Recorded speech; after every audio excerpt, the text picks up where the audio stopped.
Regai ndikuchingamidzei zvekare munguva yeshoko raMwari. Musoro wenyaya ndiinayo nhasi unongoti Dombondipa meso ndione.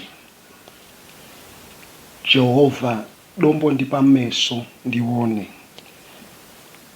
Ndichaverenga shoko riri pano kuna madzimambo echipiri pachapter 6 verse 17 to 20. Zvino Elisha akanyengetera akati, svinudzai henyu meso ake aone. Ipapo Jehovha akasvinudza meso ejaya, akaona gomo rizere nemabhiza nengoro dzomoto zvakanga zvakakomba Elisha.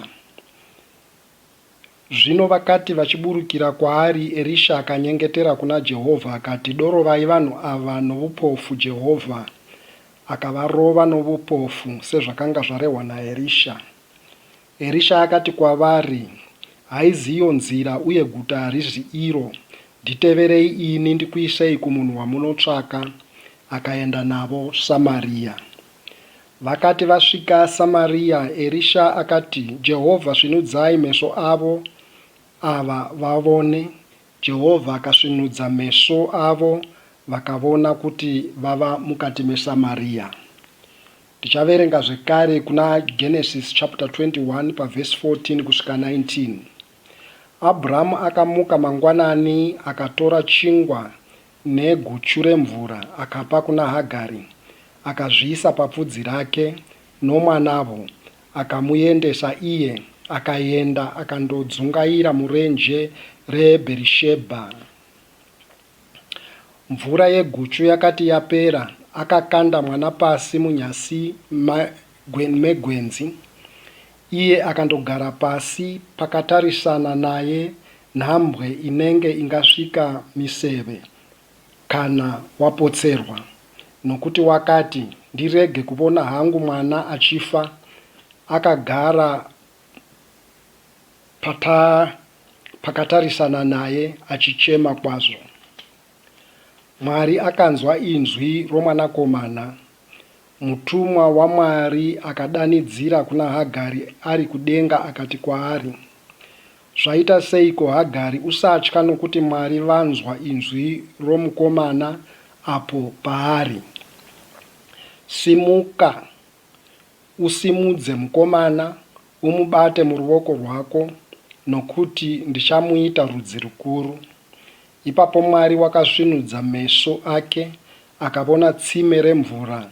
Akaenda akazadza guchu nemvura, akanwisa mukomana. Chaverenga zvakare kuna Marko chapter 8 paverse 23 to 25.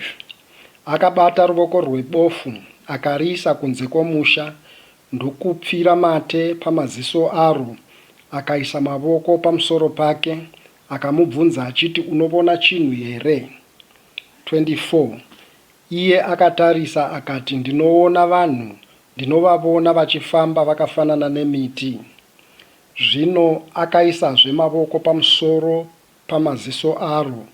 Iye akatarisisa, akaporeswa, akavona zvose zvakanaka.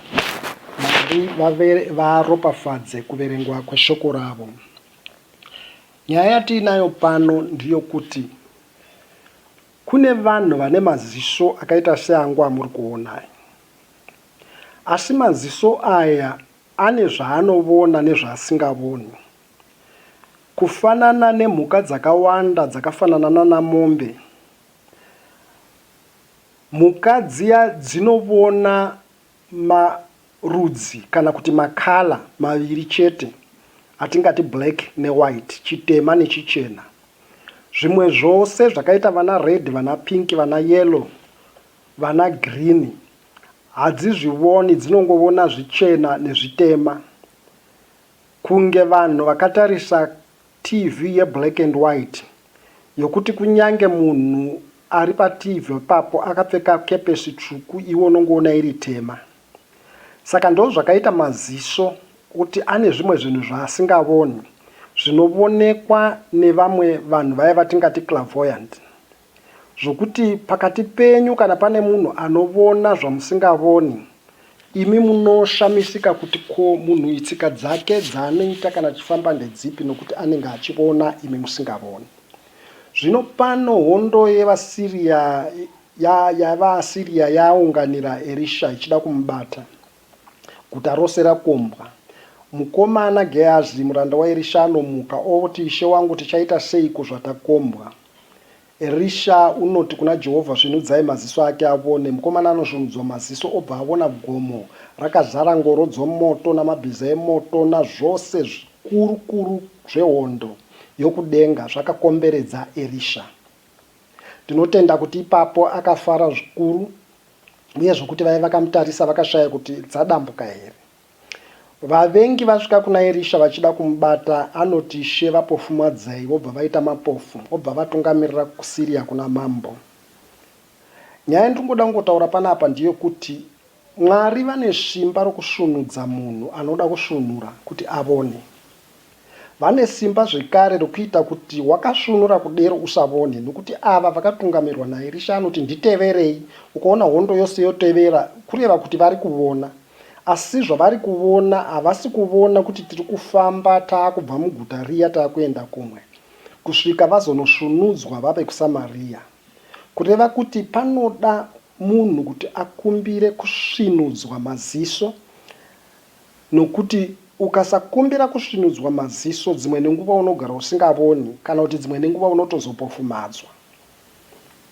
Chandingotaura pano ndichokuti kuna Genesis taverenga nyaya iriko, Hagari ari musango zvino achidzungaira nomwana wake vadzingwa naSara.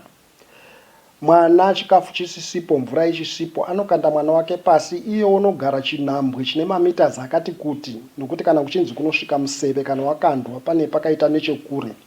Akati ndisavone kufa kwake. Jehovha vanoti ndanzwa kuchema kwomukomana, musumudze. Amusumudza Jehovha vanosvinudza maziso aHagari. Hagari anobva atanga kuona matsime emvura. Matsime akanga aripo, shoko raMwari riri kuti vakasvinudza maziso ake iye akavona matsime. Kureva kuti matsime emvura akanga aripo asi Hagari akanga asingavoni, nokuti maziso ake aiva asingakwanisi kuvona matsime omweya, matsime anoonekwa noomweya. Akaenda patsime ndokutora mvura ndokupa mwana, mwana ndokunwa. Why? Matsime aripo ane mvura chaiyo, asi wakanga asingavavoni. Saka zvinoda munhu kuti atsvake kusvinudzwa maziso, nokuti pauri unogona kunge wakakomberedzwa nemablessings nemaopportunities nemadoors akawanda okuti ungabude naro kana kupinda naro, nezvinhu zvakawanda zvokuti ungagone kuzvishandisa zvikakuitira zvakanaka. Asi nokuda kwokusavona unogara uchitambudzika izvo zvinhu uri mukati mezvinhu asi kuti hausi kuzvivona. Unotozoshamisika umwe munhu avuya osvika achiita zvinhu ndiyo woti kuini ndanga ndiri kupi nguva dzose. Wauripo asi wanga usingavoni. Iti kuna Mwari Jehovha, dombondipa meso ndivone, dombondipa meso ndivone zvakandikomberedza. Nokuti dzimwe nenguva wakakombwa nehondo yorusununguko, hondo chaiyo yaMwari yedenga. Dzimwe nenguva wakakombwa navavengi, dzimwe nenguva wakakombwa nezvinhu zvakanaka kana zvakaipa. Chazvinongoda ndisho kuti uvone, nokuti kana wavona uchaziva kuti ndinofamba nepapi, ndinofamba sei, ndinotungamirwa ndofamba ndakadai, nokuti waakuvona. Tazoverenga zvekare imwe nyaya, Jesu anobata bofu kumeso, aribata kumeso achirisvinudza. Anoti unovonei? Bofu rotanga kuvona, asi rinoti ndinovona vanhu, asi ndinovavona vachifamba semiti. Unoona maziso edu yaya anogona kuona vanhu, tichiona vamwe vanhu vakashata zvokuti unoti asi igudo, asi chimupanzi. Izvo kuvona kwako, nokuti kumberi meso evanhu anosiyana kuvona. Iwe mavonero ako uri kuvona akashata zvokuti, uye uri kuvona imwe nzvimbo yakaipa zvokuti, uye uri kuvona zvimwe zvinhu zviri kuitwa navanhu kunyange mukereke kunyange munyika zvakanaka, zvimwe zvakaipa, nokuti unovona saizvozvo. Asi dai wati Jehovha ndidombondipa meso ndivone, nokuti zvauri kuvona izvi zvichida hazvisiri izvo zviripo. asi kana Jehovha vakupa meso okuti uone ivo Jehovha, uchatanga kuona kuti zvimwe zvinhu zvauri kuona zvakakukomberedza hazvisi. Nokuti kana uchiona vanhu iwe wanga uri bofu, wotanga kuona vanhu woziva kuti vanhu ava, asi woona vachifamba semiti, sokunonzi wakamboona muti uchifamba, kureva kuti iwe musoro wako ndousiri right, nokuti vanhu havafambi semiti. Kureva kuti vamwe vanhu uri kuvatarisira pasi, vamwe vanhu uri kuvaona sezvinhu zvisiri zvisingakodzeri. Saka unofanira kuona kuti waona zvakanaka. Saka iti kuna Jehovha, Dombondipai meso ndione, Dombondipa meso ndione, uone hondo yakakukomberedza, usatye. Woti Dombondipa meso ndione, uone matsime emvura akakukomberedza, usatye. Woti Dombondipa meso ndione, wotanga kuona vanhu, wakuvavona vari vanhu, kwete uchivaona vachifamba semiti. Mwari atiitire zvakanaka, Mwari akuropafadzei muzita raJesu. Amen.